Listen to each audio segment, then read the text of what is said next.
예, 감사합니다. 고상섭 목사입니다.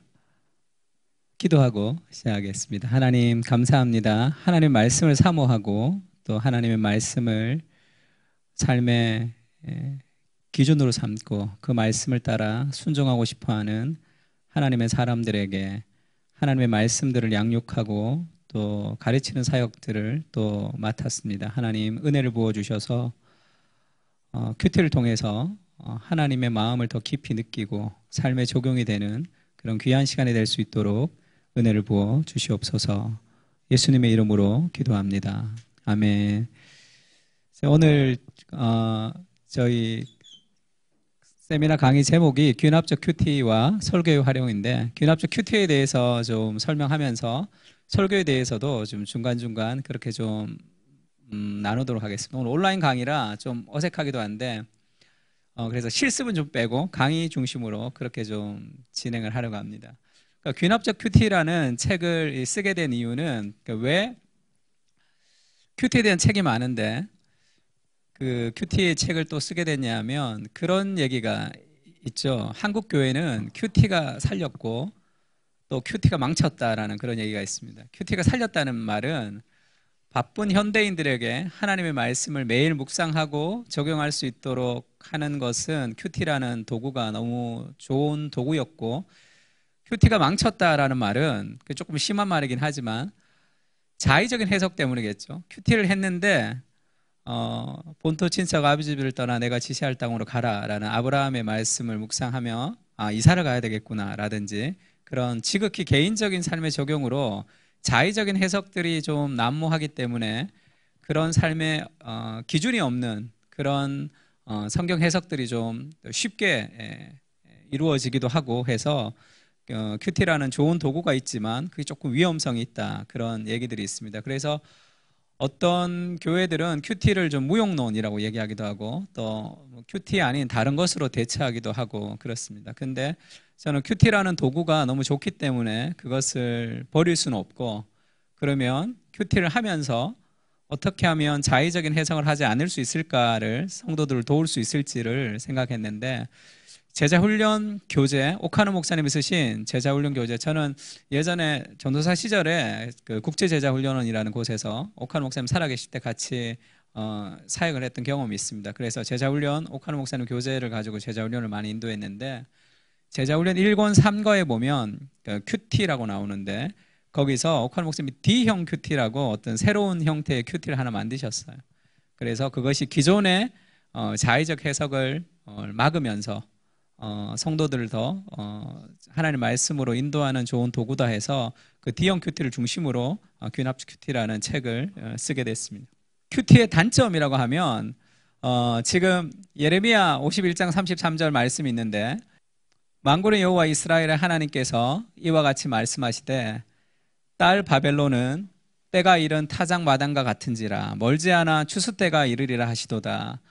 바벨론의 느부갓네살 왕이 나를 먹으며 나를 멸하며 나를 빈 그릇이 되게 하며 큰 뱀같이 나를 삼키며 나의 좋은 음식으로 그 배를 채우고 나를 쫓아내었으니 내가 받은 폭행과 내 육체에 대한 학대가 바벨론에 돌아가기를 원한다고 시온 주민이 말할 것이요 내 피 흘린 죄가 갈대아 주민에게로 돌아가기를 원한다고 예루살렘이 말하리라. 이게 어느 날의 큐티 본문이었습니다. 길성남 교수님이 쓰신 성경이 무엇을 말하는가라는 책에 나오는 샘플인데 좀 좋지 않은 샘플이에요. 어느 큐티 책 해설을 이제 이 구절을 가지고 이제 해설을 어떻게 했냐면, 이 51장 34절에 보면 바벨론의 느부갓네살 왕이 나를 먹으며 나를 멸하며 나를 빈 그릇이 되게 하며 나를 삼키며 나를 쫓아내었다라는 구절이 있습니다. 이거를 이렇게 해설을 했어요. 어느 큐티 해설집에서 해설한 겁니다. 하나님은 자기 백성이 당하는 고초를 자신이 당하는 것 같이 묘사하십니다. 우리가 고통을 당할 때 하나님도 극심한 고통을 함께 느끼십니다. 하나님의 마음과 아픔을 느낄 수 있습니까? 나를 향한 하나님의 마음은 어떨 것 같습니까? 아파하시는 마음이 느껴집니까? 이렇게 해설을 했어요. 그러니까 이 구절에서 바벨론이 느부갓네살 왕이 나를 먹으며 나를 멸하며 나를 빈 그릇이 되게 하며 나를 삼키며 나를 쫓아내었으니라는 말씀을 보고 은혜를 받으신 거죠. 하나님도 나와 함께 고통당하는구나. 바벨론이 하나님을 먹고 하나님을 멸하고 하나님을 삼키는구나. 이렇게 이제 해석을 하신 겁니다. 근데 이 밑에 35절에 보면 나를 먹으며 나를 멸하며, 그것을 누가 하는 얘기냐면 이 화자, 성경에서 말하는 사람이 내가 받은 폭행과 내 육체에 대한 학대가 바벨론에 돌아가기를 원한다고 시온 주민이 말할 것이요, 내 피 흘린 죄가 갈대아 주민에게 돌아가기를 원한다고 예루살렘이 말하리라. 이렇게 돼 있는 거죠. 그러니까 앞에 이제 여호와의 말씀이 있으니까 이게 하나님의 말인 줄 아는 거예요. 그러니까 이게 예루살렘 주민이 내가 힘들다는 것을 표현하는 것을 이 화자를 바꾼 거죠. 하나님으로 이렇게 생각했습니다. 그러면 이제 그렇게 해석할 수 있는 거죠. 하나님이 우리의 고통을 함께 느끼신다라고 은혜를 받았지만 이 구절에 대한 해설은 좀 아닌 거죠. 그래서 큐티를 할 때 우리가 좀 한 가지 좀 교정해야 될 것이 있는데, 주로 오늘 나에게 주시는 말씀이 무엇인가, 이것을 저는 2번이라, 이건 두 번째, 이걸 첫 번째 생각해서는 안 되고, 지금 2번, 1번이 바뀐 것이 아니라 지금 2번이 먼저죠. 주로 오늘 나에게 주시는 말씀이 무엇인가를 사람들이 묵상합니다. 그래서 큐티를 통해서 오늘 나에게 주시는 말씀을 묵상하게 되면 그런 오류가 많이 생기는 거죠. 더 중요한 것은 1번이에요. 첫 번째는 성경이 무엇을 말하는가가 더 중요하죠. 성경이 무엇을 말하는가가 첫 번째고, 그렇게 바른 해석 다음에 두 번째 오늘 나에게 주시는 말씀이 있어야 되는데, 너무 급하게 은혜를 받기 위해서 뛰어들면 성경이 말하지 않는 부분에 대해서 과도한 은혜를 받을 수도 있는 것 같습니다. 그래서 이 순서를 좀 바꾸는 거, 먼저 성경이 무엇을 말하는가, 그 다음에 하나님이 오늘 나에게 주시는 말씀이 무엇인가로 순서를 바꾸는 것이 좋다 생각을 하고, 그래서 그 오카노 목사님 만든 이 큐티의 방식이에요. 이게 D형 큐티라고 한국 교회에 있는 큐티를 이렇게 다 모았습니다. 틀을 가지고.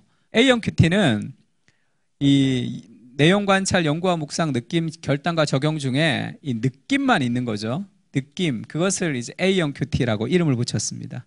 그러니까 뭐 성경을 읽고 느낀 점을 가지고 그냥 소감문을 쓰는, 어느 선교단체 같은데 그런 거 많이 하죠. 성경을 읽고 네 마음에 부딪히는 것을 가지고 소감을 쓰는 거, 그것을 A형 큐티, 느낌을 쓰는 것이고요. B형 큐티는 이제 관찰이 있습니다. 내용을 관찰하고 그 다음에 자기의 느낌을 쓰는 거, 이것을 B형 큐티라고 이름을 붙였고요. C형 큐티는 대부분의 지금 한국교회에서 하고 있는 큐티 강좌나 큐티는 이 C형 큐티죠. 내용 관찰, 그 다음에 느낌과 결단과 적용입니다. 사실 묵상이라는 것은 다 들어가 있는 건 맞죠. 그래서 내용 관찰과 느낌과 결단과 적용이 있는 C형 큐티. 그러면 이 D형 큐티가 뭐냐면, 귀납적 큐티라는 것은 이 D형 큐티로 가는 과정인데, D형 큐티라는 것은 내용 관찰과 연구와 묵상, 그리고 느낌과 결단과 적용이 다 있는 것을 D형 큐티라고 합니다. 근데 사실 연구와 묵상에서 묵상이라는 것은 다른 부분에 다 들어간다면, D형 큐티의 제일 다른 점이라는 것은 연구에 있겠죠. 연구. 그러니까 왜 연구가 필요한지, 그리고 그 연구를 어떻게 하는지는 이따가 D형 큐티를 할 때 제가 알려드리겠습니다. 그럼 이 네 가지 큐티라는 이 틀을 만들어 놓으셨는데, 그래서 제가 이 삶을 변화시키는 귀납적 큐티라는 책에서 이제까지 나와 있는 이 책이 뭐 잘 쓴 책이다 못 쓴 책이다를 떠나서 이제까지 한국교회에 나와 있는 다양한 큐티에 대한 방법들을 A, B, C, D로 다 한번 묶어봤어요. 그래서 한 권으로 좀 이렇게 연습하고 실습할 수 있었으면 좋겠다라는 생각이 있었습니다. 그래서 D형 큐티를 제자 훈련할 때 이제 많이 그 D형 큐티를 강의하고 가르쳐 봤는데, D형 큐티를 처음 하는 사람들은 어려워하더라고요. 집사님들이 D형 큐티를 제일 어려워하셨어요. 그래서 제자 훈련을 D형 큐티만 없으면 좀 할만하다 이런 얘기를 할 정도로 D형 큐티 하는 것을 좀 어려워하셨습니다. 그래서 D형 큐티를 하려면 A, B, C형 큐티가 필요하다라고 생각이 들고요. A형, B형, C형 큐티가 자의적인 해석을 할 수 있는 위험성이 조금 있지만, 그래도 물 빠지지 않고 물 먹지 않고 수영을 배울 수 없듯이, 자전거 넘어지면서 자전거를 배우듯이 A형, B형, C형이라는 단계를 거쳐야지, 조금 자의적 해석을 할 수도 있지만 그런 단계를 거쳐서 D형 큐티로 나갈 수 있도록 도와주면 좋겠다 해서 A, B, C, D라는 이 틀 안에, 오카노 목사님 만든 틀 안에 다양한 큐티에 대한 내용들을 다 한 번씩 넣어봤습니다. 그래서 100% 정확하게 딱 맞지는 않는 것 같아요. 제가 책을 내면서도 한 75% 정도 이렇게 맞는데 그래도 그것이 나름 의미가 있다 생각해서 출판을 했고요. 그리고 여러분들이 공부하면서 그것을 계속 좀 보완하셔서 조금 더 정교하게 만들어 주시면 좋겠다는 생각이 있습니다. 그래서 이것이 D형 큐티라는 틀입니다.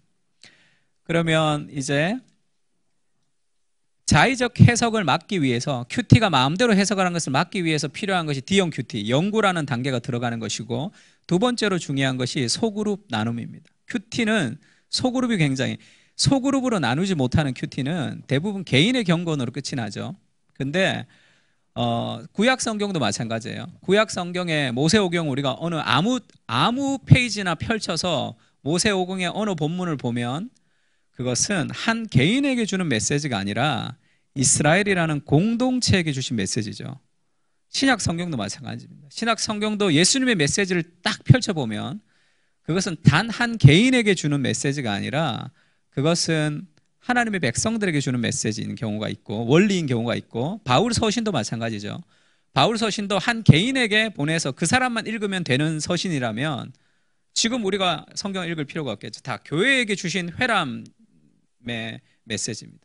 그러면 대부분의 성경은 거의 모든 성경 구절은 개인적 적용도 필요하지만 공동체적 적용이라는 것이 분명히 필요한 거죠. 그래서 큐티는 소그룹 나눔이 굉장히 중요합니다. 만약에 큐티를 자의적으로 해석을 많이 하는 사람이 있다 하더라도 건강한 리더와 함께 또 건전한 사람들과 함께 소그룹 나눔을 많이 하면 훨씬 더 건강하게 그 성경 해석을 배우기도 하고 큐티를 배우기도 하는 거죠. 제가 예전에 청년부를 좀 지도할 때가 있었는데 제가 부천에서 청년부를 지도할 때가 있었는데 청년들이 이제 큐티를 좀 가르치려고 새벽에 방학에 이제 대학부 청년부들 6시에 교회로 오라 그래서 그 새벽 기도를 이제 했어요. 새벽 기도 어떻게 했냐면 그날 큐티 본문을 가지고 한 15분에서 20분 그냥 시간을 줘요. 큐티를 해라 지금. 그래서 큐티를 하고 그 다음에 돌아가면서 다 나눕니다. 한 사람씩 한 사람씩. 새신자 비슷한 처음 이제 큐티를 배우는 친구가 있었는데 처음엔 잘 모르죠. 뭘 어떻게 해야 될지도 모르는데 읽고 네가 느낀 거 좀 써라 하고 싶은 것들 그렇게 얘기해서 이제 한 2달이 지났는데 제가 제일 크게 느낀 게 뭐냐면 2달 동안 매일 같은 본문을 한 10명 되는 사람들이 다양한 성경 해석과 적용을 듣는 거죠. 거기다 은혜도 되고 또 함께 하고 있으니까. 그리고 밥 먹고 출근하고 학교 가고 이렇게 했는데 그러니까 큐티를 정확하게 이렇게 해라 저렇게 해라 내가 많이 가르치지 않았지만 큐티에 대해서 굉장히 빨리 성장하는 걸 제가 봤습니다. 그러니까 소그룹 나누면 굉장히 필수적이죠. 그래서 반드시 큐티는 교회 안에 교회 건강한 소그룹 나눔이 필요하죠. 그러면 개인적으로 좀 잘못 해석해도 그런 것들을 좀 보완할 수 있다고 생각합니다. 그래서 자의적 해석이라는 그 큐티의 그 어려움을 그것을 잘 보완할 수 있는 것이 D형 큐티와 소그룹 나눔이라고 생각을 합니다. 그럼 A형 큐티부터 좀 살펴보면 좋겠는데요. A형 큐티라는 것은 아까도 얘기했지만 이 느낌이 있는 큐티죠. 성경을 읽고 느낀 점을 이제 묵상하고 적는 큐티입니다. 이것은 자의적인 해석이라는 어려움이 있지만 이것도 초급 큐티를 하는 사람들에게는 꼭 필요하죠. 이것은 꼭 필요합니다. 이 단계는 꼭 필요한 단계입니다. 그러니까 큐티의 정의를 보면 우리 한번 읽어볼까요? 큐티의 정의 시작. 조용한 시간과 장소에서 말씀과 기도로 하나님과 만나 교제하는 것. 뭐 다른 큐티의 정의도 많겠지만 어느 정도 다 동의할 수 있는 큐티의 정의라고 생각합니다. 조용한 시간과 장소에서 말씀과 기도로 하나님과 만나 교제하는 것이 큐티의 정의라면 A형 큐티가 추구하는 A형 큐티의 제일 큰 장점이라고 하면 만나는 거겠죠. 그냥 성경을 읽는 큐티, 성경 읽는 통독이랑 A형 큐티가 뭐가 다르냐 하면 통독은 그냥 성경을 눈으로 읽는 거라면 큐티는 거기에서 좀 짧은 본문을 빼서 그 본문을 이렇게 느끼는 거죠. 하나님을 만나는, 성경을 통해서 하나님 만나는 것이 무엇인지를 배워가는 과정입니다. 그래서 A형 큐티의 방법은 첫 번째는 먼저 기도하는 거죠. 기도해. 내 눈을 열어서 주의 법에 놀라운 것을 보게 하소서. 이 구절을 늘 외우면서 먼저 기도하는 것이 좋습니다. 하나님, 오늘도 우리의 눈을 열어서 하나님 말씀 우리에게 가르쳐 주십시오. 그렇게 하나님 앞에 기도하는 거죠. 우리가 막 공부하는 거 아니니까. 성경을 인간적인 중심으로 내가 캐내는 것이 아니라 하나님이 알려주셔야 되는 것이니까 기도해야 되죠. 눈을 열어서 주의 법에 놀라운 것을 보게 해 주십시오라는 기도가 필수적입니다. 그리고 두 번째는 성경을 읽는 거죠. 성경을 읽습니다. 성경을 한두 번 읽어도 좋고 소리 내서 읽는 것도 좋습니다. 성경을 읽고 세 번째가 느낌을 살피는 거죠. 나의 느낌. 성경을 읽으면서 느낌을 살핀다는 것은 굉장히 중요한 단계인데 성경을 읽으면서 내 마음에 부딪히는 영역이 있는 거죠. 그러니까 이것이 있어야지 소위 말하는 우리가 은혜를 받는다 할 때 이 느낌이죠. 은혜를 받는다 할 때 그것이 우리의 지성적인 깨달음이 감성적으로 내려오고 그것이 우리의 의지적인 삶의 결단을 통해 삶이 변화가 되는데 그때 말씀을 느끼는 거죠. 말씀을 읽는데 아무런 느낌이 없으면 그것은 이 성경이 은혜가 되지 않고 계속 하나의 스토리로만 반복될 수가 있습니다. 그래서 A형 큐티를 통해서 그것을 가르쳐 주는 거죠. 기록된 말씀이 선포된 말씀으로 정말 나에게 하시는 말씀처럼 그것이 마음에 탁 와닿는 것. 그것이 A형 큐티를 통해서 이렇게 우리가 훈련하고 연습해야 될 과정입니다. 그것을 좀 기록하는 게 좋겠죠. 그래서 자기가 느꼈던 그 느낌들을 이렇게 기록하는 게 좋습니다. 기록하면 생각이 풀리니까 반드시 기록하게 하는 것은 굉장히 도움이 됩니다. 그리고 나서 기도로 마무리하는 거죠. 기도로.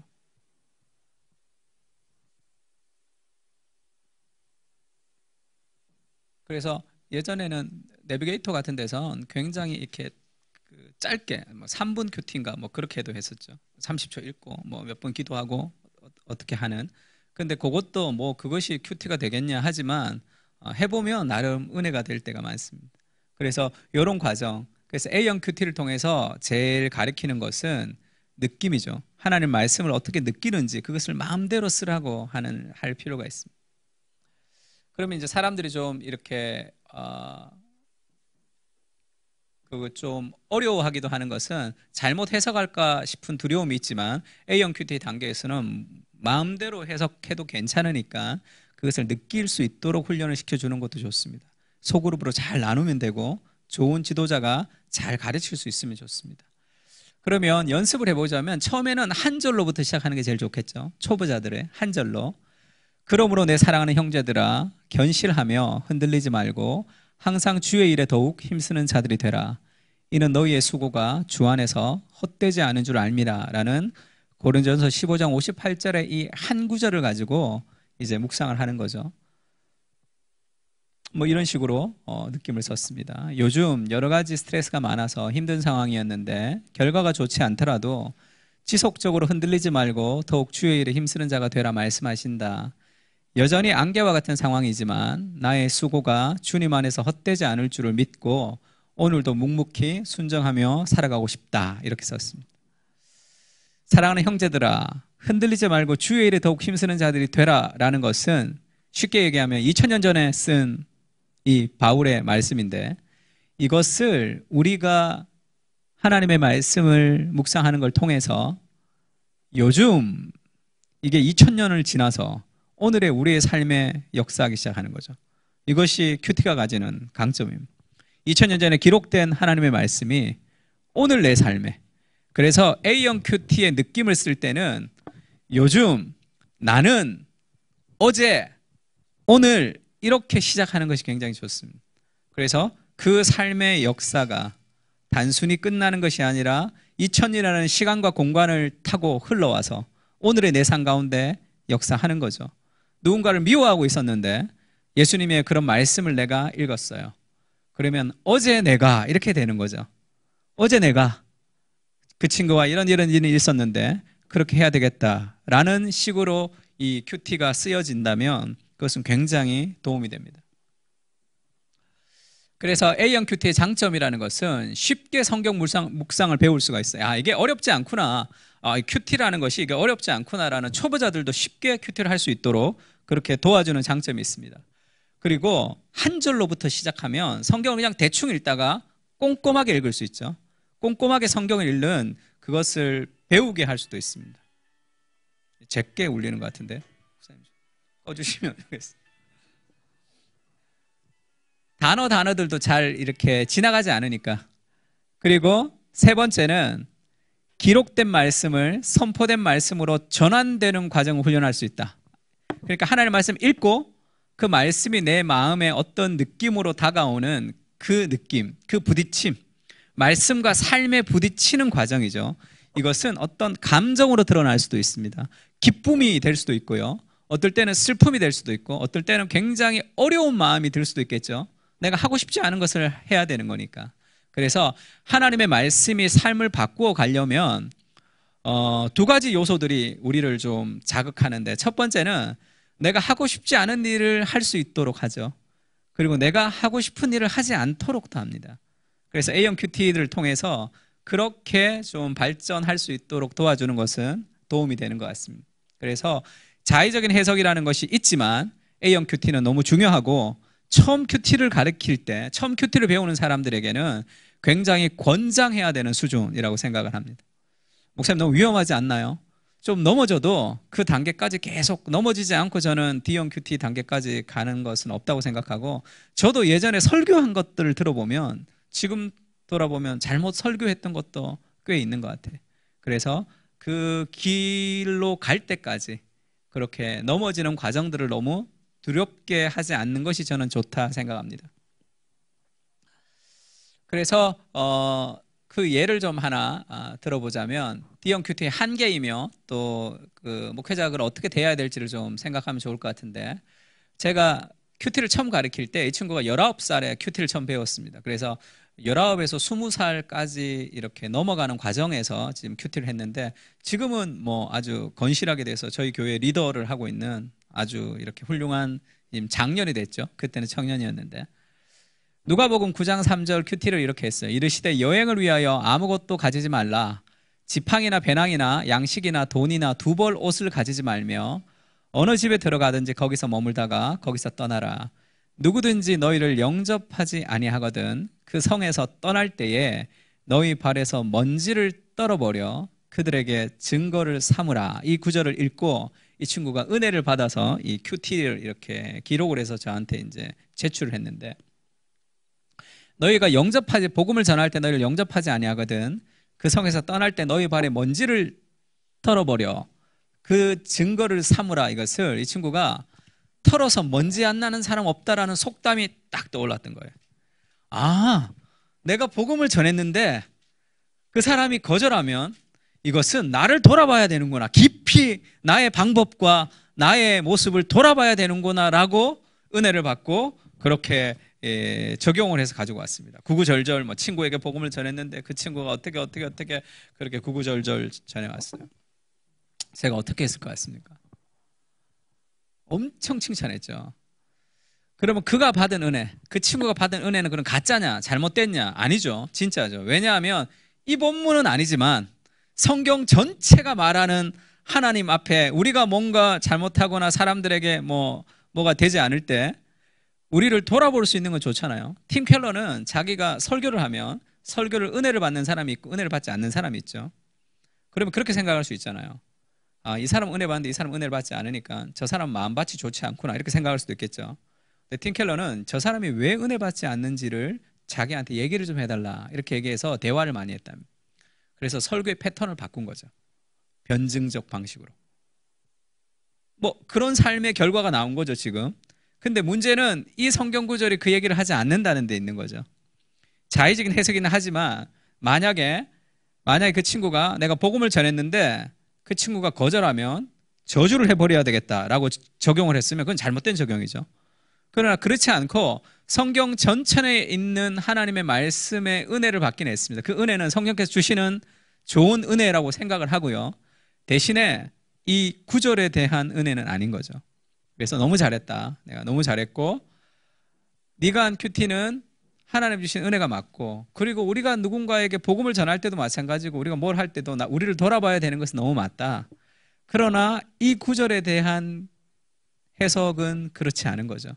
그러니까 그런 것들을 틀렸습니다. 너 그렇게 해석하면 안 돼. 그건 틀렸어. 빨간 펜으로 꼬표를 해주면 큐티를 처음 시작하는 사람들이 정답을 찾아가야 되기 때문에 큐티하기가 어렵습니다. 제가 제자 훈련을 할 때도 D형 큐티를 해보면 집사님들이 제출을 할 때 빨간 펜으로 막 색칠해서 답을 달아주시는 그런 목사님들도 계십니다. 인도자들도 있죠. 그러니까 큐티를 해오면 큐티를 잘 못하면 빨간 펜으로 줄을 쳐서 관찰은 이렇게, 해석은 이렇게 아주 꼼꼼하게 얼마나 친절하게 해주세요. 그러면 그걸 받고 굉장히 이렇게 하는구나라고 매일매일 발전하는 사람들이 있는 반면에 많은 사람들은 좌절합니다. 목사님처럼 못하니까. 목사님은 좀 잘하라고 꼼꼼하게 이렇게 좀 해줬는데 그게 더 사람들을 힘들게 하는 경향이 더 많아요. 저 같은 경우에는 이게 다 정답이 될 수는 없지만 뭐 꼼꼼하게 빨간 펜으로 하시면서도 잘 인도하시는 분들도 있습니다. 저 같은 경우에는 끊임없는 격려. 그러니까 집사님들이 큐티를 하게 되면 목사님 제가 잘 못하죠. 글 잘 못 쓰죠. 그게 뭐 대부분이에요. 다 잘한다 그래요. 다 잘한다. 큐티가 중요한 이유는 매일매일 해야 되는 게 더 중요하죠. 그래서 다 잘한다고 그러고 조금 배울 수 있을 만한 샘플들을 많이 제공하는 편입니다.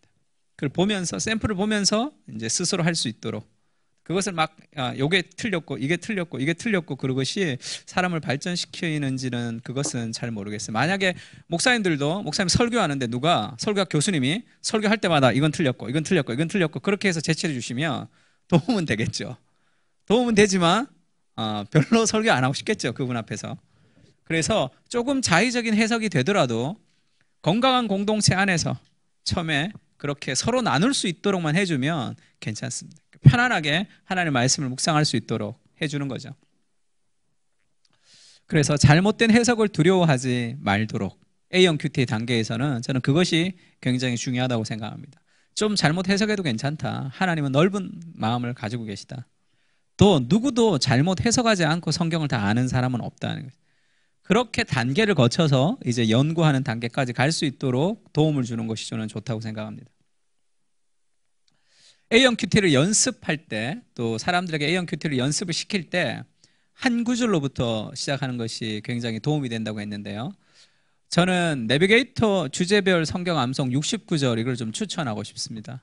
그래서 왜냐하면 그 주제별로 통으로 외울 수가 있기가 좋아요. 그냥 한 구절 한 구절이 아니라. 그래서 내비게이터 성경 암송 69절을 인도하면 굉장히 좋고 저는 제자 훈련할 때도 한 주에 2구절씩 외우는데 내비게이터 성경 암송 69절로 제가 계속 외우고 있습니다. 어떤 분은 뭐 69절하고 189절, 369절만 많이 외우시는데 저는 잘 모르겠어요. 69절을 반복하는 게 굉장히 좋은 것 같다는 생각이 좀 들고요. 어떤 교회는 365일 성경 암송도 있어요. 너무 좋은 방식인데 제가 이제 훈련의 관점으로 보면 아무도 안 외울 거다 이런 생각을 하고 있습니다. 그러니까 반복을 해서 완전히 외우도록 그러니까 평생 한 69절을 평생 외울 수 있으면 본인이 아는 구절들과 합쳐서 한 100구절 정도가 암송이 되는 거죠. 그러니까 평신도 지도자들이 100구절에서 150구절 정도를 암송하고 있다면 그러면 그것은 굉장히 큰 유용하게 사용되는 도구라고 생각합니다. 그래서 지금 여기 주제가 있으니까 내비게이터 69절은 어떤 거는 신학적으로 조금 안 맞는 것도 있지만 중심 대신 그리스도라는 지금 주제가 있죠. 제목이 있으니까 이 제목에 맞춰서 그렇게 한번 묵상할 수 있도록 도움을 주니까 초보자들에게 너무 좋은 방식이라고 생각합니다. 그런즉 누구든지 그리스도 안에 있으면 새로운 피조물이라 이전 것은 지나가시니 보라 새 것이 되었도다 이런 구절들을 가지고 쓰는 거죠. 나는 새 것이 되었구나. 나는 우주의 뭐 황태자구나. 뭐 그렇게 쓰면서 그 구절을 가지고 묵상할 수 있도록 그래서 또 한 구절로 시작하면 꼼꼼하게 볼 수 있습니다.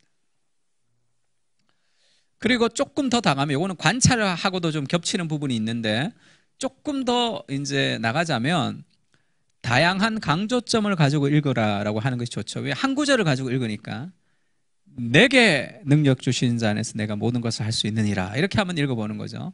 그러면 나에게 하나님의 능력을 주시는구나 이렇게 우리가 이렇게 느낄 수 있겠죠. 그 다음에 내게 능력을 주시는 자 안에서를 강조하면 이것은 내 능력이 아니라 하나님이 내게 능력을 주시는 것이구나라는 생각을 할 수 있겠죠. 능력 주시는 자 안에서 내가 하나님이 주신다고 그것을 하나님이 하시는 것이 아니라 내가 해야 되죠. 모든 것을 할 수 있느니라. 영어로는 이렇게 되어 있죠. 왜냐하면부터 시작해서 이렇게 강조점을 다양하게 해서 그리스도를 통해서 하는 거구나. 그렇게 하나하나의 이 단어의 강조점을 좀 다르게 해서 묵상할 수 있도록 해주는 것도 굉장히 도움이 됩니다. 그래서 A형 큐티를 통해서 두 가지 효과를 가지고 와야 되는데, 첫 번째는 느낄 수 있도록 하나님의 말씀을 삶 속에서 어떤 느낌이 올 수 있도록 훈련을 해주는 게 좋고요. 두 번째는 조금 재미가 있어야 돼요. 성경을 읽는 것이 이런 거구나. 그래서 내비게이터 69절로 암송을 시키는 것도 좋고요. 연습을 시키는 것도 좋고요. 아니면 목사님들이 생각하기에 뭐 성경을 이렇게 나누는 건 좀 그렇지만 초신자들이 읽기만 해도 은혜가 되는 그런 구절들이 있죠. 덜 은혜가 되는 구절도 있죠. 에스겔서 막 빼고 이런 것보다 그 중에서도 굉장히 좀 읽으면 위로가 되고 좋은 구절들, 그런 구절들을 좀 뽑아서 이렇게 연습을 하는 것도 괜찮습니다. 저는 연말이 되면 말씀 뽑기 하는 거, 저는 그것을 굉장히 이렇게 긍정적으로 생각하지는 않습니다. 근데 그것이 가지는 긍정적인 효과는 뭐라 그럴까요? 그 한 구절이 자기에게 하나님 주신 말씀이라고 생각하니까 엄청나게 묵상을 많이 하죠. 사람들이 그 구절을 계속 묵상하고 그 다음에 자기 삶으로 계속 연결시키고, 그렇게 성경 전체를 읽기만 읽으면 너무 좋을 텐데, 그러니까 그런 효과들을 좀 가지는 거죠. 한 구절을 가지고 그것을 계속 꼼꼼하게 볼 수 있도록 연습시키는 것은 굉장히 도움이 됩니다. 그래서 A형 큐티는 느낌을 중심으로 하는 큐티이지만 그것은 자의적인 해석을 갖고 오는 나쁜 큐티다가 아니라 그것은 D형 큐티로 가는 기초 단계고, A형 큐티를 제대로 하지 못하는 사람은 B형, C형으로 가기가 쉽지가 않습니다. 그래서 그 느낌들을 가지고 자의적인 해석에 대해서 좀 어려움이 있지만 문제가 있는 확률도 많지만 10구절을 해석하면 한 3, 4구절, 그렇지 모든 것을 다 자의적으로 해석할 수는 없는 구절들이 많죠. 그래서 그렇게 시작할 수 있도록 도와주는 거, 그것은 굉장히 도움이 됩니다. 그게 이제 A형 큐티의 단계이고요. 그 다음에 이제 B형 큐티는 아까 얘기했듯이 B형 큐티는 이제 느낌에서 관찰, 내용 관찰이 조금 더 포함이 되죠. 조금 더 포함이 됩니다. 그래서 그러면 어떻게 관찰이라는 부분들을 이제 사람들에게 이제 가르칠까를 고민해야 되는데, 제일 좋은 것은 이제 보는 것과 관찰하는 것은 다르죠. 보는 것은 그냥 보는 거지만 관찰하는 것은 주의를 집중해서 보는 거죠. 셜록 홈즈 같이 보라, 뭐 그런 얘기도 합니다. 하워드 핸드릭스 같은 분들이. 그래서 제일 첫 번째는 지금 이 제목이 지금 안 보이는데 다양한 번역본을 참고하는 것을 추천하는 거예요. 다양한 번역본. 그래서 뭐 영어 번역본도 괜찮습니다. 영어를 잘 하지 못하시는 분들도 영어 번역본에서 접속사만 잘 봐도, 접속사와 동사의 시제만 봐도 굉장히 여러 가지 것들을 좀 깨달을 수 있습니다. 또 그렇지 않은 사람은 한글 번역 중에 다양한 것들을 보면 좋겠죠. 일단 다양한 번역본을 볼 수 있는 게 좋고, 대부분의 요즘 큐티 책들은 다 NIV나 영어와 한글이 하나씩 수록되어 있는 경우가 많죠. 그래서 다양한 번역본을 보는 것이 관찰에 굉장히 도움이 됩니다. 그러니까 뭐 연애 편지 읽듯이 읽어라, 뭐 집중해서 읽어라, 그것은 뭐 당연하게 읽는 것이고요. 다양한 번역본을 보면서 하는 게 좋은데, 갈라디아서 5장 22절 같이 한번 읽어볼까요? 오직, 시작. 오래 참음과 자비와 양성과 충성과, 오직 성령의 열매는, 우리나라 성경에 오직이라고 번역되어 있는 대부분은 only가 아니라 대부분은 but이죠, but. 그러나라고 번역하는 게 더 좋습니다. 그러니까 오직 성령의 열매가 이제 그러나라고 생각하면, 지금 이게 표준 세번역이죠. 표준 세번역은 그러나라고 이렇게 번역됐습니다. 그러니까 그러나 이렇게 되어 있으니까 그러나 하면 지금 반대로 되는 거잖아요. 그러면 그러나 성령의 열매가 있으니까 그 앞에 뭐가 있겠어요? 육체의 열매가 있겠죠. 육체의 열매는 자연스럽게 육체의 일, 육체의 일은 그냥 가만히 놔두면 이루어지는 일이고, 성령의 열매는 성령께서 주시는 삶의 열매다 하면서 지금 그 순서들이 나오고 있습니다. 그래서 다른 번역본만 보면 이제 쉽게 알 수 있죠. 그러나라는 뜻이라는 것을 알 수 있습니다. 이게 관찰이죠. 마가복음 4장 4절부터 8절인데 같이 한번 읽어볼까요? 뿌릴새부터 시작.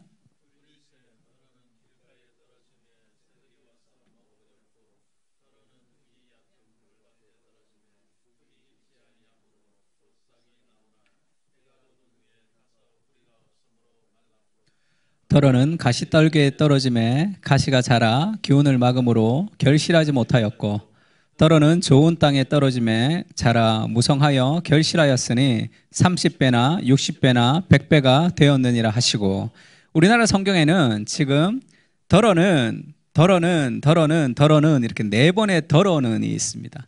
그래서 길가에 떨어지고 흙이 얇은 돌밭에 떨어지고 가시떨기에 떨어지고 좋은 땅에 떨어진 거죠. 그래서 흔히 네 가지 밭이 있다 이렇게 얘기하죠. 네 가지 밭이 있고 네 가지 밭 중에 한 가지만 결실할 수 있어서 세 가지는 결실할 수 없다. 그렇게 우리도 얘기를 하고 그렇게 들어오기도 했습니다. 근데 이 덜어니까 딱 네 가지 밭밖에 보이지 않는데 사실 영어 성경만 봐도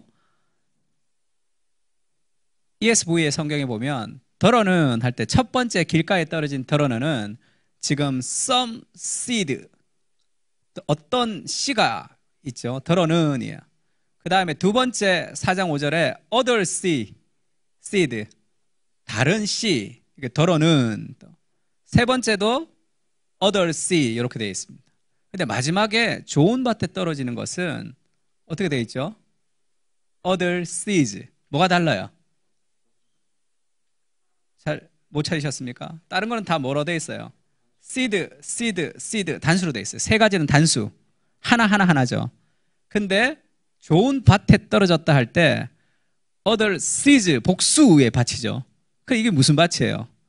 30배, 60배, 100배라는 이 세 가지 밭을 얘기하는 거죠. 그러면 이렇게 되는 거죠. some seed 길가에 떨어졌어요. 그 다음에 other seed 돌밭에 떨어졌어요. 그 다음에 other seed 가시떨기에 떨어졌습니다. 이 세 가지의 밭이 있고 other seeds 30배, 60배, 100배의 이 복수의 밭이 있는 거죠. 그럼 밭이 몇 가지입니까? 6개죠. 6개의 밭에 반반이죠. 반반. 결실하지 못하는 반, 결실하는 것 반 있습니다. 이것은 다른 번역본만 참고해도 알 수 있는 거죠. 쉽게 알 수 있는. 그래서 다양한 번역본을 보는 것은 그것은 굉장히 도움이 됩니다. 이렇게 관찰하는 거죠. 그래서 성경을 관찰하는 그런 이 기쁨을 좀 느낄 수 있도록 해주는 것이 그것이 비영 큐티입니다. 예수님이 말씀하셨어요. 내 마음을 다하고 목숨을 다하고 뜻을 다하여 주 너의 하나님을 사랑하라 하셨으니 이것이 크고 첫째 되는 계명이요. 둘째도 그와 같으니 내 이웃을 내 자신같이 사랑하라 하셨으니 이 두 계명이 온 율법과 선지자의 뭐라 그러죠? 강령이니라 이렇게 얘기합니다. 강령이 뭐죠? 강령. 교회 가서 강령이 무엇입니까? 이렇게 한번 물어보세요. 다양한 대답이 나옵니다. 대부분은 강력한 명령이라 그래요. 아주 강한 명령이다. 이거는 강한 명령이다. 왜 이렇게 어렵게 번역했는지는 모르겠지만 그래서 영어 성경을 좀 보면요. 영어 성경에서 여기서 강령을 좀 찾아보라 그래요. 제가 지금 답을 제가 벌써 달아버렸는데 원래 답 안 달고 하는 게 좋은데요. 여기서 강력한 명령이다 이렇게 얘기하면 그럼 이 영어 성경에서 강령 좀 찾아봐 이렇게 얘기하면 찾죠.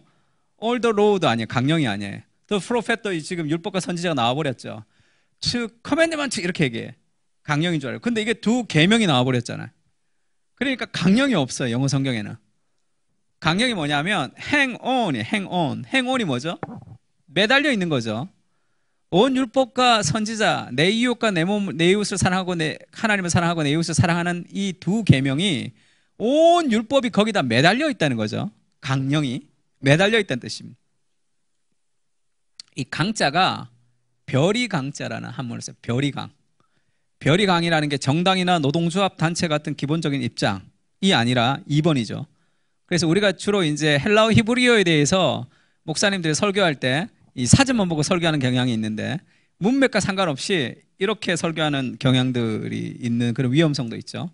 강령이라는 것은 정당과 노동조합에 이렇게 얘기하면 안 되잖아요. 두 번째 그겠죠. 어떤 일의 기본이 되는 큰 줄거리를 지금 얘기하고 있습니다. 이 별이 강해. 큰 줄거리가 되는. 그래서 이 별이라는 것이 뭐냐면 이 그물할 때 저걸 별이라고 그러는데 그물을 던질 때 나오는 저 줄. 그러니까 쉽게 얘기하면 이 줄. 그물의 가장 메인이 되는 줄에 거기 다 걸려 있는 거죠. 그물 코들이. 그래서 고기를 잡을 때 이렇게 그물을 던져놓고 그 다음에 저 줄만 당기면 이렇게 다른 게 다 쭉 오는 거죠. 그러니까 가장 줄거리 되는 이 별이 강자, 가장 줄거리 되고 나머지가 다 걸려 있습니다. 그러면 모든 율법은, 성경에 나오는 모든 율법들이 있죠. 그 모든 율법은 딱 두 가지를 안에 다 걸리는 거죠. 그게 하나님 사랑과 이웃 사랑이라는 그 큰 주제 안에 성경에 나오는 모든 율법을 다 걸어놨습니다. 그러면 그래서 어거스틴이 그렇게 얘기하죠. 성경에 나오는 모든 율법이, 성경에 나오는 모든 순종이 하나님 사랑과 이웃 사랑으로 그것이 수렴되지 않으면 그것은 다 성경을 잘못 읽은 것이다, 이렇게 얘기하는. 그것이 너무한 말이 아니야. 그게 정말 정답이죠. 성경을 읽고 은혜를 받는데 하나님을 사랑하지 않고 이웃을 사랑하지 않으면 그것은 성경을 잘못 읽은 결과일 뿐임. 그러니까 성경은 다 거기에 걸려 있는 거. 이것도 지금 뭐 깊은 성경 해석이 아니라 관찰이죠, 관찰. 다양한 번역본을 가지고 성경을 잘 관찰만 해도 여러 가지 그 성경에 나오는 메시지들을 잘 이해할 수 있고 오해를 좀 종식시킬 수도 있습니다. 어떤 목사님은 그렇게 설교하셨대요. 조각목을 가지고 이 성전을 만들잖아요. 그래서 하나님은 우리가 가지고 있는 조각난 그런 나무, 아주 형편없는 조각난 나무들을 모아서 하나의 공동체를 만들었다. 우리도 마찬가지다. 우리는 한 사람 다 조각났지만 우리가 모이면 하나님의 그 아름다운 성전을 지을 수 있다고 은혜롭게 설교했는데 집에 가서 봤더니, 영어 성경을 봤더니 아카시아 우드라고 되어 있다는 거예요. 조각목이. 왜 조각목이 아카시아 우드가 되었다는데 여러 가지 설이 있습니다. 뭐 조각자 나무를 뭐 잘못 번역했다는 얘기도 있고, 어쨌든 아카시아 나무죠. 조각난 나무가 아닌데 그렇게 이제 잘못 해석하는, 그것도 관찰이 부족한 거죠. 관찰. 그래서 다양한 번역본을 가지고 관찰하는 것, 그것이 굉장히 중요하고요. 두 번째는 관찰의 B형 큐티에서 관찰의 단계는 육하 원칙을 적용할 수 있도록 도움을 주는 것이 좋습니다. 하워드 핸드럭시는 6가지의 미끼다 그러죠. 이렇게 고기를 낚을 수 있는 6가지의 미끼이기 때문에 모든 성경 본문에 이것을 던져라. 그래서 그것을 다 낚으라. 그렇게 얘기했습니다. 누가, 언제, 어디서, 무엇을, 어떻게, 왜라는 이 육하 원칙을 성경 모든 본문에 던져서 관찰하도록 연습하는 것은 굉장히 좋습니다. 특히 내러티브 본문, 복음서나 이 내러티브, 이야기 중심의 본문에서는 이것이 굉장히 유용하죠.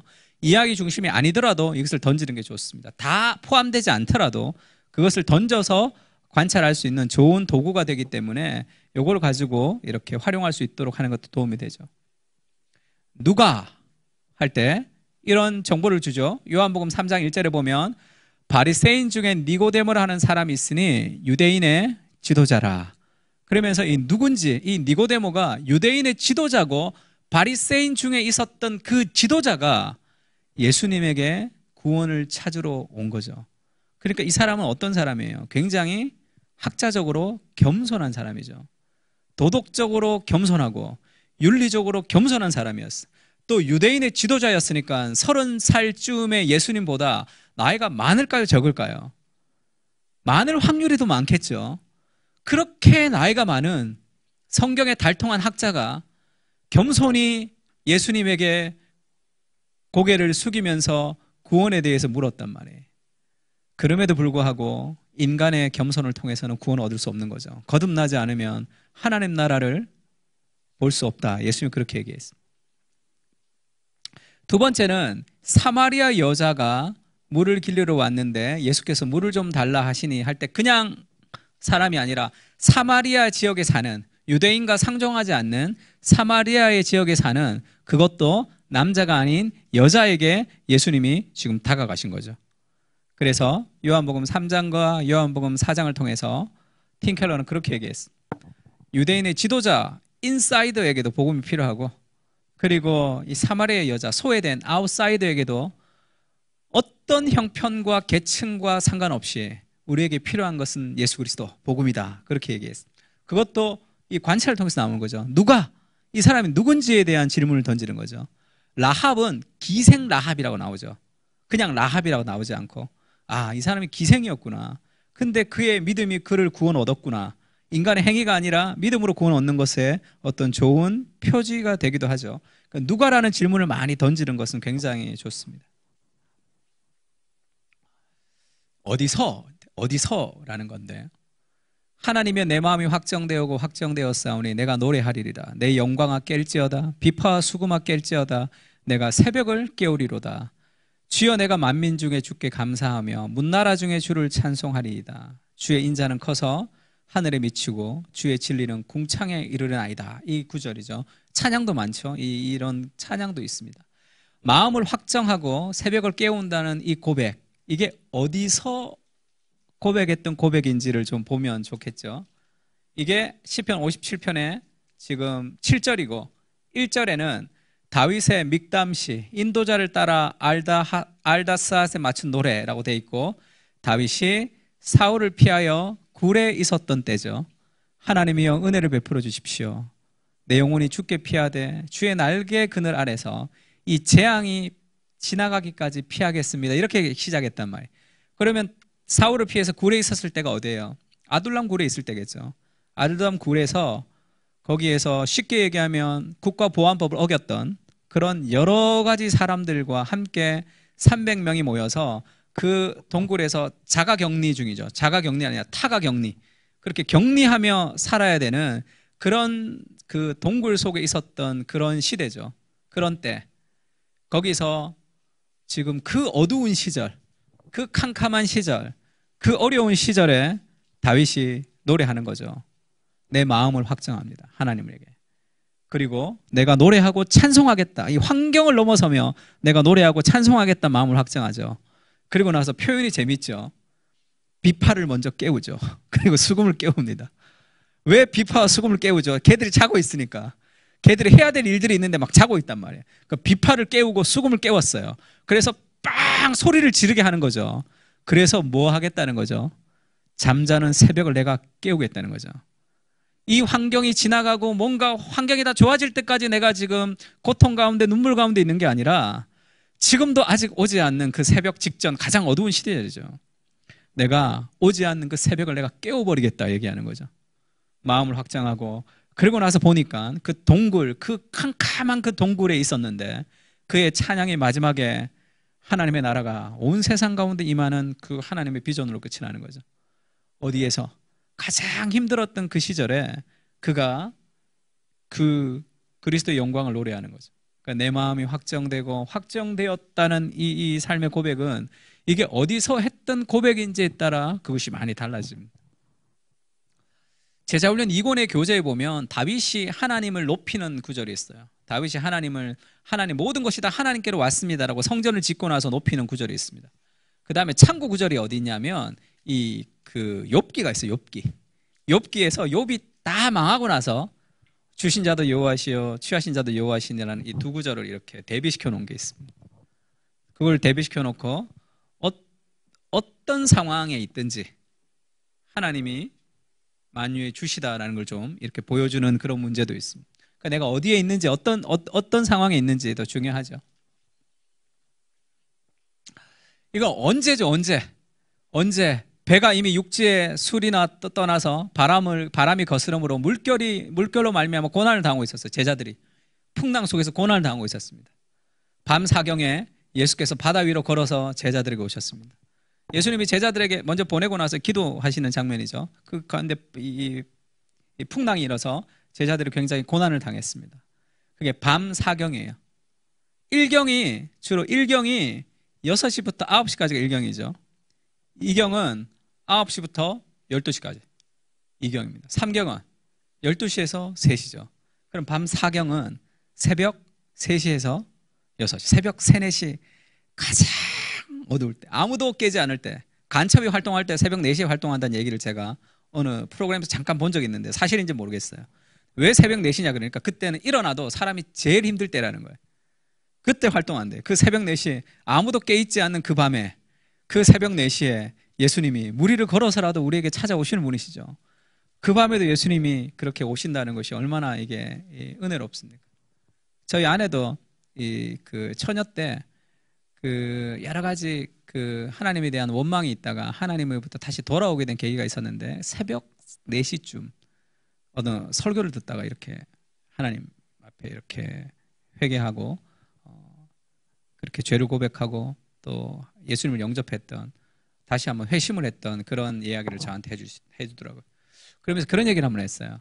그 새벽 4시 아무도 나의 외로움과 고통을 모르는 그 시간이잖아요. 근데 하나님이 그 시간에 나를 찾아오셨다는 거예요. 그 새벽 4시에 예수님이 무리를 걸어서라도 우리의 고난 가운데 찾아오시는 분이시죠. 이거는 언제라는 질문을 던지기만 해도 올 수 있는 거예요. 또 예수님이 눈물을 흘리시더라. 이건 뭐 예수님이 그 나사로의 죽음 앞에 그 눈물을 흘리셨는데, 예수님 뭘 했냐? 예수님 눈물을 흘리셨다. 그래서 이제 제가 어제 이 본문이었는데 누가 그런 얘기를 하더라고요. 예수님이 우셨다. 예수님이 눈물을 흘리셨다. 그래서 우리의 깨어짐과 우리의 상처는 나약함의 표시가 아니다. 예수님이 우셨다면 우리도 좀 울어도 된다. 그렇게 누가 얘기한 걸 들었습니다. 예수님이 인간의 고통 앞에 전지전능한 하나님이 그냥 전능으로 문제를 해결하는 분이 아니라 우리의 고통에 동참해서 우리의 고통 한가운데 함께 울어주시는 분으로 예수님이 나오죠. 인간의 한계, 인간의 그런 그 죽음 앞에 어찌할 수 없는 인간의 그 본연의 한계를 예수님이 그 가슴 아파하신 거로 이해하는데, 그 예수님이 뭘 했냐? 예수님 눈물을 흘리신 것을 통해서도 우리가 여러 가지를 배울 수 있습니다. 존 스토트 목사님도 그런 얘기 한번 한 적이 있죠. 자기가 고등학교 다닐 때 남자는 울지 않아야 된다라고 배웠는데 성경에서 예수님이 눈물을 흘리셨다는 것이 자기 인생의 제일 큰 충격이었다. 그런 얘기를 한번 하신 적도 있습니다. 그러면 이런 그 B형 큐티가 이제 어떤 한계가 있냐면, 그렇게 육하 원칙을 던지고 관찰하고 다양한 번역본을 가지고 하지만 발견의 기쁨으로 끝이 날 때가 있어요. 그러니까 머리만 커질 수가 있는 거죠.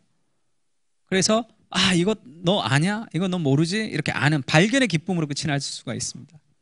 그래서 이 적용이 없죠. 그냥 B형 큐티라는 것은 관찰과 느낌이 있기 때문에 이 적용이 없는 큐티라 그런 한계점이 있습니다. 누가복음 8장 13절에는 바위 위에 있다는 것은 말씀을 들을 때에 기쁨으로 받으나 뿌리가 없어 잠깐 믿다가 시련을 당할 때 배반하는 자요. 좋은 땅에 있다는 것은 착하고 좋은 마음으로 말씀을 듣고 지키어 인내로 결실하는 자니라. 이런 말씀이 있죠. 이 누가복음에서 예수님이 바위 위에 있다는 것은, 그러니까 돌짝밭에 떨어지는 말씀을 기쁨으로 받죠. 그러니까 은혜를 받는 거죠. 쉽게 얘기하면 설교 시간에도 은혜를 받고 성경을 읽으며 큐티할 때도 은혜는 받아요. 은혜는 받지만 뿌리가 없어서 잠깐 믿다가 시련을 당할 때 배반하는 자요. 좋은 땅에 있다는 것은 착하고 좋은 마음으로 말씀을 듣고 지키어 인내로 결실하는 자니라. 이렇게 얘기하죠. 그래서 조나단 에드워드가 신앙과 정서에서, 신앙 감정론에서 잘못된 신앙의 특징, 성령님의 역사인 것처럼 보이지만 그렇지 않은 역사의 특징 중에 하나를 말씀을 기쁨으로 받는다고, 그것이 다 성령님의 역사는 아니다. 이렇게 얘기하죠. 말씀을 기쁨으로 받지만 그것이 우리의 삶에 적용되지 않을 때 그것은 시련을 당하다가 늘 배반하게 되는 경향이 있습니다. C.S. 루이스가 쓴 책 중에 스크룹테이프 레터리라는 그 책이 있죠. 스크룹테이프라는 그 삼촌 마귀가 웜우드라는 조카 마귀에게 편지를 보내는 형식으로 보내는 편지 중에 그런 얘기가 있습니다. 네가 지금 하수다. 너는 그렇게 이 교회 다니는 신자들에게 그런 식으로 일해서는 안 된다. 그 조카 마귀가 은혜를 받지 못하게 하려고 노력을 많이 하는 거죠. 그게 하수라는 거예요. 은혜를 받도록 해라. 그러나 절대 삶으로 연결시키지 말라는 거죠. 그러면 은혜를 받고 안 되고, 은혜를 받고 안 되고, 은혜를 받고 안 되면 성령님도 별 수 없구나. 지푸레에 넘어져서 그냥 하나님을 떠나게 된다는 거예요. 원수를 떠나게 된다. 그래서 은혜를 받지 않도록 하는데 힘을 쓰지 말고 쉽게 은혜를 받도록 하고 그것이 삶으로 연결되지 않도록 총집중을 하라는 거예요. 그게 더 효과적이다. 그렇게 이제 썼습니다. 마귀가 만약에 그 책을 봤으면 깜짝 놀랐을 것 같을 정도로 너무 잘 쓴 것 같아요. 좋은 밭은 말씀을 듣고 지키는 거죠. 인내하며 결실하는 겁니다. 그래서 이 삶에서 결실한다는 것은 이 어려운 거죠. 여러 가지 힘든 과정이에요. 내 삶에서 내가 그것을 붙들고 가는 그런 자기 의지를 꺾어야 되는 삶의 노력이 필요한 거죠. 삶의 순종에 있어서는. 인간에겐 두 가지 의지가 있죠. 자기의 자기의 의지가 있고 하나님의 뜻이 있습니다. 그래서 인성으로 이 땅에 오신 예수님도 기도하실 때 내 뜻대로 마시고 아버지의 뜻대로 하시기를 원한다. 그렇게 고백했죠. 그러니까 내 뜻이 있고 아버지의 뜻이 있는 거죠. 삶 속에서. 이 내 뜻을 꺾지 않으려고 하는 삶의 모습은 아무리 은혜를 받아도 그것이 좀 이상한 형태의 신앙이 됩니다. 누가 그렇게 얘기했어요. 오늘날의 특히 젊은이들의 신앙생활은 하나님을 경험하고 싶답니다. 하나님을 만나고 싶어요. 하나님을 체험하고 싶대요. 그런데 내 마음대로 살고 싶답니다. 그런 거죠. 하나님을 경험하고 하나님께 은혜 받고 하나님을 깊이 누리고 싶은데 그런데 내 마음대로 살고 싶은 거예요. 명상의 하나님이죠. 명상을 해서 마음의 위로를 받는 그런 정도의 하나님으로 생각하는 경향들이 있습니다. 그래서 이 로마서 12장 1절도 그렇게 얘기하죠. 형제들아 내가 하나님의 모든 자비하심을 너희를 권하노니 너희의 뭐를 드리라는 거죠? 너희의 몸을 하나님 앞에 거룩한 산 제물로 드리는 거죠. 신앙생활은 몸으로 하는 거죠. 몸으로. 기도하십시오. 아무리 은혜를 받아도 몸으로 기도하지 않으면 그 삶이 이렇게 이루어지지 않습니다. 그래서 B형 큐티라는 것은 적용이 없기 때문에 그것이 관찰을 통해서 풍성하게 이루어지지만 그런 삶의 한계가 있습니다. 그래서 A형 큐티를 통해서 느낌, B형 큐티를 통해서 관찰을 좀 훈련했다면 이제 C형 큐티로 나가야 되는 거죠. 그것을 어떻게 개인적으로 적용할 수 있을지에 대해서 좀 살펴보는 것이 C형 큐티입니다. 지금 A형, B형 큐티까지 나누었고요. 한 10분 쉬고 그 다음에 C형 큐티부터 B형 조금 남은 것이랑 C형 큐티부터 다시 하겠습니다. 수고 많으셨습니다.